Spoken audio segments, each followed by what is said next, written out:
is the Sony Z series Walkman Player. So this little guy was announced back in August. It's been released overseas before, and it's finally making its way onto US shelves. Should be here around the beginning of March, and we've had some time to play around with this to see what we think.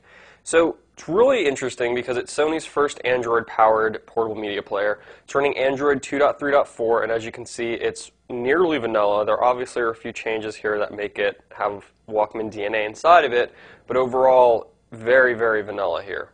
Now, internally, there is a Tegra 2 chipset and 1 gigahertz of RAM, so it's also a very powerful PMP player. It's not going to match a lot of the higher-end phones that are out right now, but it's certainly enough to handle what this is going to be generally used for. So specifics on the hardware. 4.3-inch screen, WQVGA resolution, 800 by 480, LED backlit. Looks very nice. It's got good colors, good contrast, good crispness, good black levels. Overall, it's a very good display. It's not the best display we've seen, but there's really nothing to complain about. It's nice and looks great. Viewing angles are also wide enough so that you could probably have two people watching this closely seated together without much of a problem. Along with that Tegra 2 chipset we mentioned, there's also Bluetooth 2.1 with EDR in here. There's an accelerometer so that you can play games and tilt the device, which why wouldn't it have that at this point?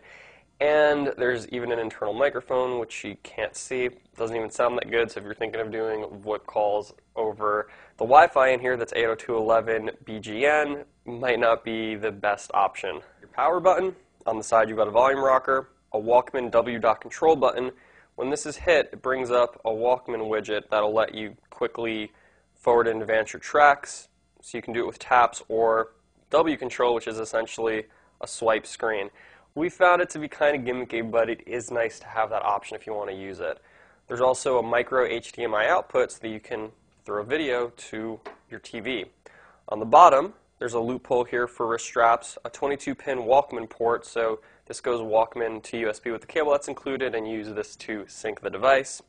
And you've got a 3.5mm headphone jack. We really like this jack. It's reinforced, bulges out a little bit, but if you pull your cables out of this, we pulled a ton out, doesn't crack, doesn't get loose. We really like the build quality on it. Left side, you've got nothing, but you can see that the device has this contour to it. So when you're holding it in landscape mode, it feels really awesome for viewing videos or playing games, which is why we're sort of disappointed that this isn't PlayStation certified. It's powerful enough to run a lot of stuff smoothly, and we'd love to see those titles make their way on here. On the back, you've got some logo, FCC ID, and a reset button, which we didn't have to use normally. And you've got the speakers here, which are good. They're not anything to write home about, but they get the job done. Despite us liking the contours, they chip. So in hand, this really doesn't feel like it's plastic. It feels like a piece of metal, which is awesome. But this is all just a glossy coating, and going in and out of our pockets, these bold edges just love to have the paint chip off. So we're sort of confused as to why Sony hasn't rectified this, considering this sort of design ethic is following a few of their other Walkman players.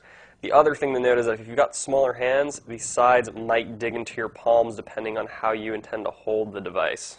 3.4, gingerbread, lightly changed, and those changes you'll see are this Walkman widget right here, which is essentially the same as that W control thing I showed earlier.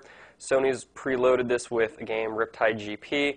It's got access to their Music Unlimited streaming service and a bunch of Sony original apps in here.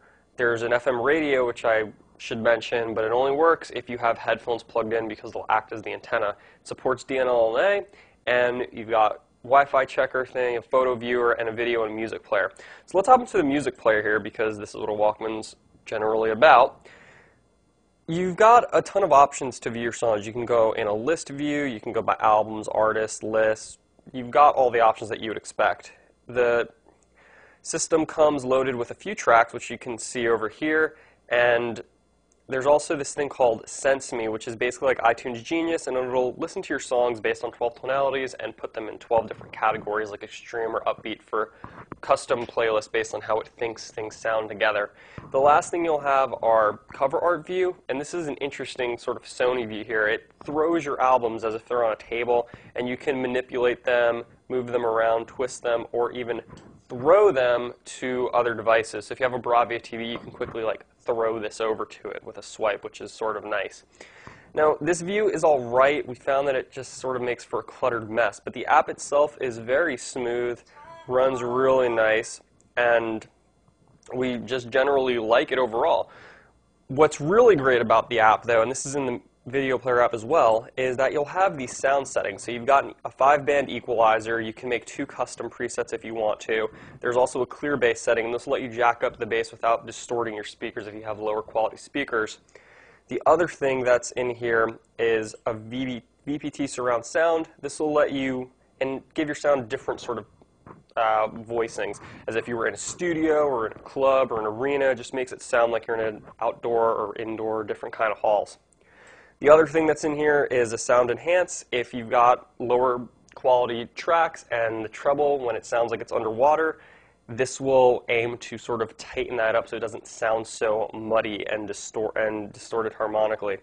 The clear stereo, this essentially takes your stereo tracks and takes out any of the bleed that might come between the right and left channels into the center channel. There's a normalizer. This makes the tracks between everything the same volume. We didn't really use a lot of those options, but they're nice to have, and they definitely all really work. The 2 that we actually use the most in our day-to-day were XLoud and ClearPhrase. So these work with the back speakers, and XLoud lets you jack the volume up on these a little bit more without distorting.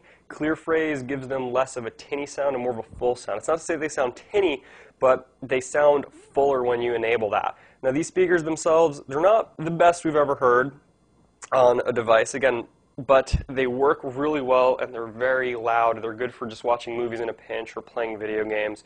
But if you're in a loud environment, you're definitely not going to be able to keep up.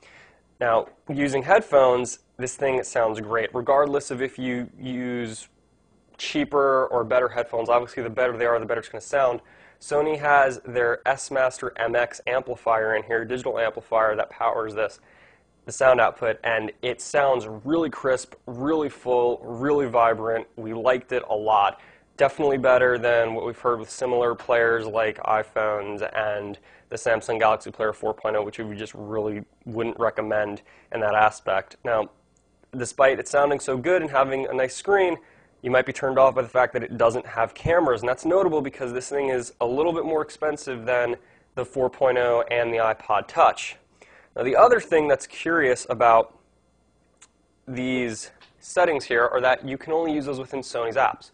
So if you're a big Google Music user, you're going to find that you're not going to be able to use it. All you get are the normal settings, and it can make things very frustrating. That said, it sounds good, bland, but if you're looking for that Walkman experience, you're definitely going to want to use this with Music Unlimited and Sony services. If you're not into that, this might not be the device to look into.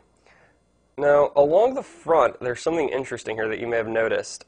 You've got 3 capacitive buttons, and they're painted silver. A lot of manufacturers now are going with capacitive ones that are for haptic feedback, which these are capacitive, obviously, or backlit. These are not backlit, and they don't offer haptic feedback, so when you're in a dark environment, they're incredibly hard to find. Now, if you use Android a lot, you might have muscle memory, but it's something worth note because they can be a little tricky to find at first. So also worth note, this does support Android Market. You can pretty much load this up with anything that you want. It's a shame that no matter what media player you're using, though, you might not be able to get those Walkman features. The other thing about the W control that sort of picked us a little bit is that you can't use this button for anything else other than the Walkman Player as far as we found. So it's not reassignable, meaning that it's always going to be stuck to Sony's widgets that are in here. So let's talk about the configurations and the competition and then get to wrapping this up. You've got 3 choices of this. This is the only color available in the US. 8 gigabytes for $250, 16 gigabytes for $280, and 32 gigabytes for $330. And all that storage is not user expandable. When this one has 8 gigabytes on here, we only really got to use about 4.5 gigabytes of the space that was on there. So when we talk about the Walkman Z's competition, we're really referring to two devices. That is the iPod Touch and the Android-based Samsung Galaxy Player. So starting with Sammy's contender, you'll have a choice of a 4 or 5-inch screen, which you don't have with the Sony, although 4.3 inches is nice. And you have expandable storage, although that one does start with 8 gigabytes of internal space. So despite being priced slightly lower at $230, $270, its performance is not as good as this one, leaving us to recommend leaving it on the shelf. But when you bring the iPod Touch into the fray to compare against this, the Walkman sort of gets more serious competition, and it's something to think about considering this has been unchanged for well over a year now, the iPod Touch that is. And it only starts at $200 for the 8 gigabyte version. It's just a better buy at that point, with all the benefits of iTunes integration, a higher resolution 960 by 640 display, and the dual cameras for photos, filming, and video chat. Meanwhile, extreme audiophiles, on the other hand, can go with something like the Cohen D3, which can offer audio performance that will compete with this, but that stellar audio comes at the expense of heavily skinned Android. So to wrap this up, this thing has left us in a bind of sort, the Z Player. It's got a lot of good in it when you stack it up against a direct competitor like the Galaxy Player 4.0, but it's not without a notable amount of annoyances. The hardware looks and feels great, but then you're left with those palm-pushing edges that love to get scuffed. And the onboard DSP and Walkman controls are also great, but they only function if you use Sony's supplied apps for your music. And the list does go on from there. Those are just a few points.